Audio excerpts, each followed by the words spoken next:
बातमी आहे सैफ अली खानवरती जो हल्ला झाला होता त्याच्या अपडेट संदर्भात। तर सैफवरच्या हल्ल्यामागचं आता बांगलादेशी कनेक्शन समोर आलंय। अटक केलेल्या आरोपीकडून बांगलादेशी मतदार कार्ड जप्त करण्यात आलंय। हा आरोपी 6 महिन्यांआधी भारतात आला होता। आरोपीकडे भारतीय असल्याचे सबळ पुरावे नसल्याचं पोलिसांनी सांगितलंय। भारतात घुसल्यानंतर आरोपीनं त्याचं नाव बदललं। कधी विजय दास तर कधी बिजॉय दास नावानं तो वावरत होता। ठाण्यातल्या एका बारमध्ये तो हाऊसकीपिंगचंही काम करत होता।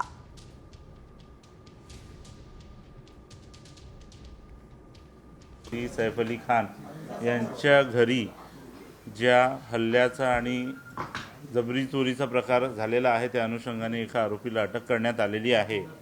सदर आरोपीचं नाव मोहम्मद शरीफुल इस्लाम शहजाद आहे। या आरोपीचं वय 30 वर्ष आहे। प्रथमदर्शनी हा आरोपी बांगलादेशी नागरिक असल्याचं निष्पन्न होत आहे। या आरोपीला आम्ही माननीय न्यायालयात प्रोड्यूस करून याची पोलीस कस्टडी मिळण्याचा प्रयत्न करणार आहोत आणि पुढील तपास करणार आहोत। तर अभिनेता सैफ अली खानवरती हल्ला केल्यानंतर या आरोपीने वरळीच्या पबमध्ये एक रात्र मुक्काम केल्याचंही पोलीस तपासात उघड झालंय। पोलिसांनी आता या आरोपीला ओळखणाऱ्या आणि पबमध्ये काम करणाऱ्यांना चौकशीसाठी ताब्यात घेतलंय।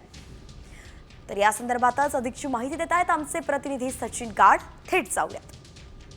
अभिनेता सैफ अली खानवर जीवघेणा हल्ला करणाऱ्या ज्या शरीफुल्ला ठाण्याच्या कासरवडवली येथून अटक करण्यात आली आहे तो याच वरळी येथील थडानी हाऊसमध्ये असलेल्या सिल्क अँड बार्डोट या पबमध्ये काम करत असल्याची आता धक्कादायक माहिती मिळालेली आहे। विशेष म्हणजे याच ठिकाणी आल्यावरून पोलिसांना या शरीफुलचे धागेदोरे सापडले होते। पोलिसांना समजलं की या पबमध्ये त्यानं काम केलेलं आहे आणि जेव्हा जे पबमध्ये काम करणारे इतर कर्मचारी आहेत त्यांना त्याचा फोटो दाखवला गेला तेव्हा त्यांनी ओळखलं। एवढंच नव्हे तर त्यांना इथून त्याचा नंबर देखील मिळाला आणि त्यानंतर पोलिसांनी त्याला ठाण्याच्या कासरवडवली येथे ट्रॅक केलं आणि रात्री त्याला अटक करण्यात आली। व्हिडिओ जर्नलिस्ट अनुप कुलकर्णीसह सचिन गाड, साम टीव्ही, मुंबई।